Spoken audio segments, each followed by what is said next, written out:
of Henry law. In first example, what is the concentration of nitrogen should be present in a glass of water at room temperature if total pressure of 1 atm and the mole fraction of nitrogen in the air is 0.78 and kh of nitrogen is this. kh means Henry law constant for nitrogen. देखिए question को एक बार समझिए. आपसे पूछा जा रहा है glass of water में नाइट्रोजन का कंसंट्रेशन.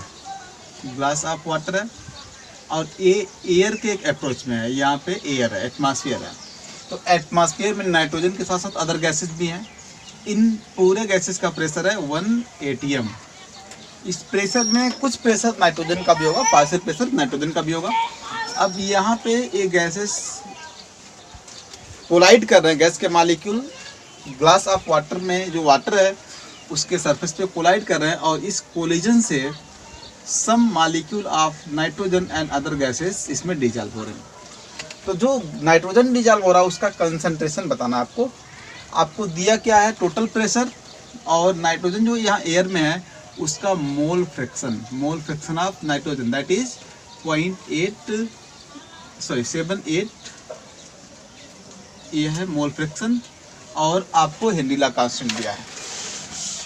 दूसरी चीज देखो, जो कंसंट्रेशन आपको बताना है आप किसी भी यूनिट में बता सकते हो, लेकिन यहाँ पे हमको दिया है हेनरी लॉ कांस्टेंट की वैल्यू मोल पर mmHg में. तो हम कंसंट्रेशन यहाँ पे बताएंगे मोलरिटी में. मोलरिटी पर mmHg दिया है तो कंसंट्रेशन हम बताएंगे मोलरिटी के फॉर्म में. तो फर्स्ट ऑफ ऑल देखो हेनरी लॉ यहाँ पे यूज करना हमको मोलरिटी के फॉर्म में. तो मोलरिटी इक्वल टू हो जाएगा KH into partial pressure of nitrogen. यहाँ पे हमको पार्शियल प्रेशर चाहिए जो नहीं दिया है, लेकिन मोल फ्रैक्शन और टोटल प्रेशर दिया है. तो हम Dalton's law of partial pressure use करेंगे. According to Dalton's law of partial pressure of nitrogen equal to mole fraction of nitrogen into total pressure. तो partial pressure of nitrogen equal to mole fraction यहाँ पे हो गया 78 और total pressure है 1 atm यानी कि 760 mmHg. इसको आप मल्टीप्लाई करोगे तो मल्टीप्लाई करिए, ये आ रहा है this is 0.78 into 760 this is in mmHg. तो यहाँ पे आप मल्टीप्लाई करेंगे, वैल्यू आपका आ जाएगा mmHg में, या डायरेक्टली पुट कर दीजिए यहाँ पे पार्शियल प्रेशर ऑफ N2. तो आपको मोलरिटी मिल जाएगा. Molarity equal to KH is 8.42 into 10 to the power -7 into partial pressure 0.78 into 760. यहाँ से आपको मिल जाएगा कंसंट्रेशन इन मोल पर लीटर. ये mmHg में है और ये है मोल पर लीटर पर mmHg. तो mmHg कैंसिल हो जाएगा और आपको आंसर मिल जाएगा मोलरिटी के फॉर्म में. इसको मल्टीप्लाई करिए तो मल्टीप्लाई करने पे आ जाएगा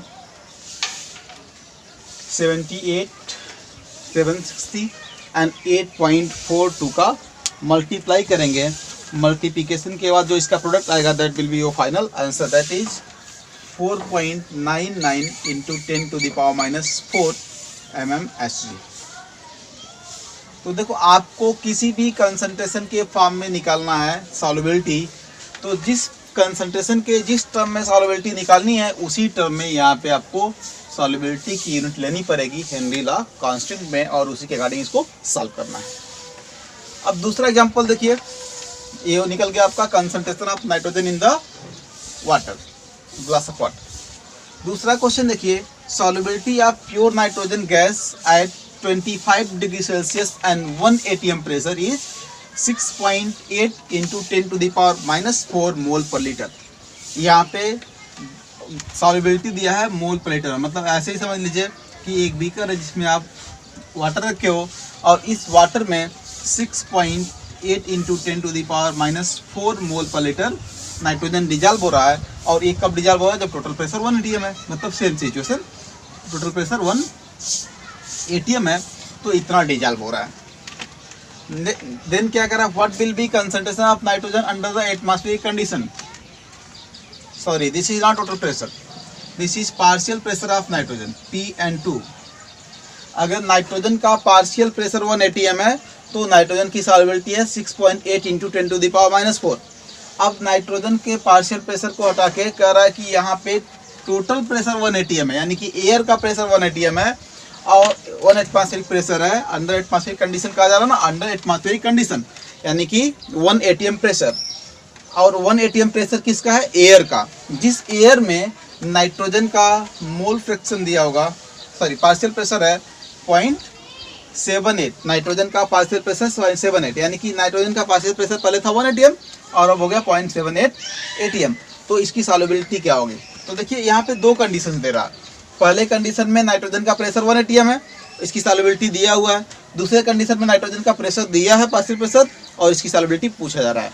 तो आप हेनरी लॉ का दो इक्वेशन बनाएंगे, P1 equal to M1 equal to KH P1 and this is first equation. Second equation is M2 equal to KH P2, this is second equation. देखो ये फर्स्ट इक्वेशन है जिसमें आपको मोलरिटी भी दी हुई है, प्रेशर भी दिया हुआ है। सेकेंड कंडीशन में आपको प्रेशर दिया हुआ है, मोलरिटी पूछा जा रहा है। तो आप क्या करो, केएस तो दिया नहीं है, इक्वेशन 1 को इक्वेशन 2 से डिवाइड कर दीजिए। इक्वेशन 1 डिवाइड बाई इक्वेशन 2, तो आपको मिल जाएगा molarity of first solution by molarity of second solution equal to partial pressure of first solution by partial pressure of second solution. अब ये वैल्यू पुट कर दीजिए। मोलरिटी ऑफ फर्स्ट सोल्यूशन है 6.8 into 10⁻⁻4 by molarity of second solution हमको find करना है।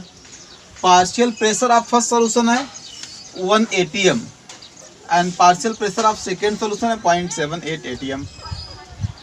तो यहाँ से हमको मिल जाएगा molarity of second solution M2 equal to 6.8 into 10⁻⁻4 into 0.78।